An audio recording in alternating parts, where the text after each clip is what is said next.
Good evening everyone, and thank you for joining me on this session. Today I'm gonna show you how I make my bucatini with courgette.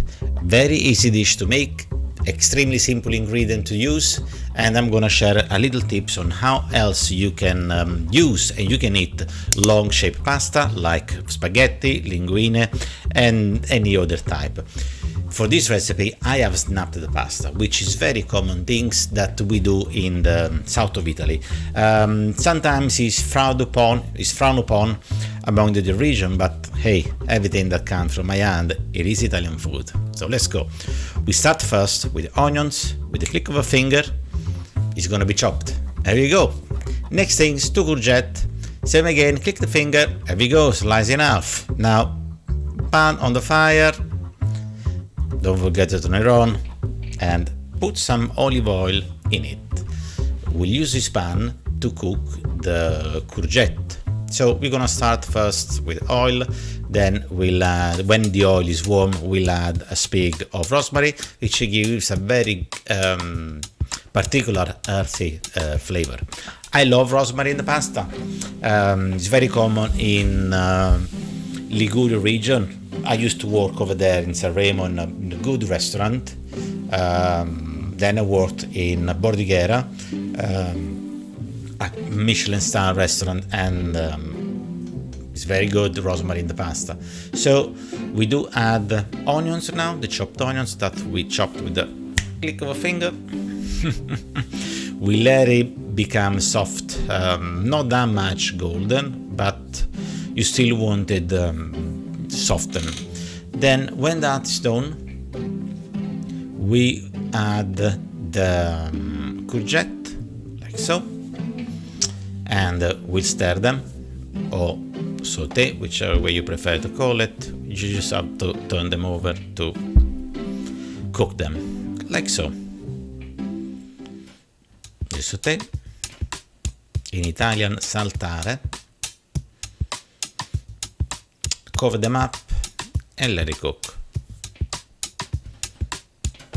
So here we go, we have the bucatini pasta with the snap of a finger. They're gonna be made in small pieces, so in a different video I will show you how I make that. Meanwhile, the courgette are cooking. If you can see, some of them are golden brown, and that is what we want to achieve. In essence, this vegetable, it creates a kind of a creamy sauces that blends with the pasta.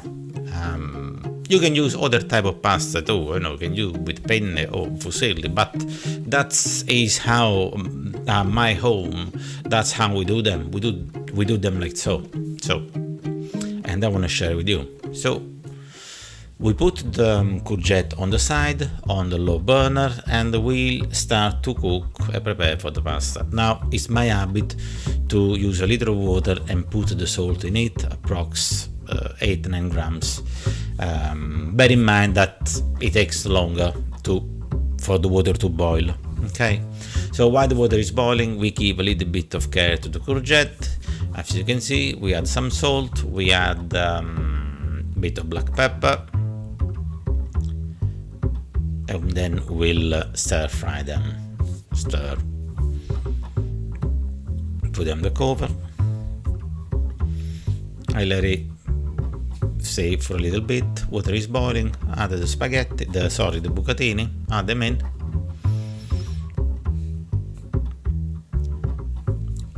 If you want, you can add just a drop of oil that will prevent to stick, but it's not necessarily if you stir the pasta.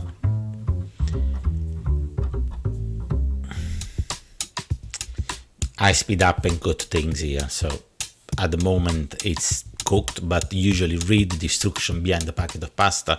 It will always be for this type of pasta about within 8 and 10 minutes because it's quite thick.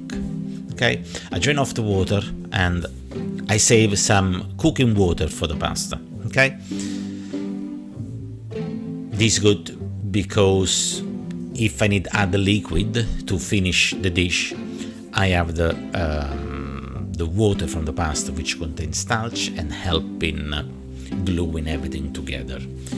So we warm up the courgette because they were on the side already, and we drop the pasta in like so, and we stir fry it just to mix everything up. Okay, like so.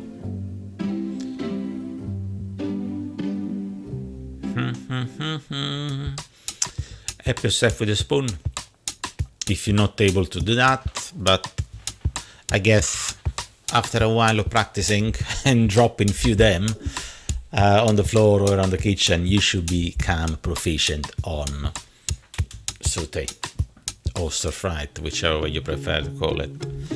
At this point, I think I should add a little bit of water from the pasta. It should be it.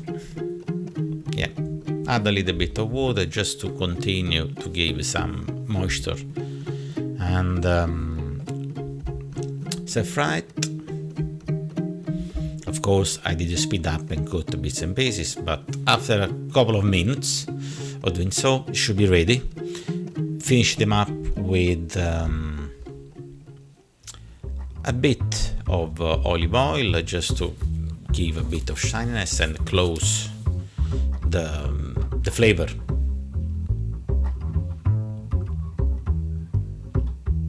Yeah, and now we're ready to dish it up.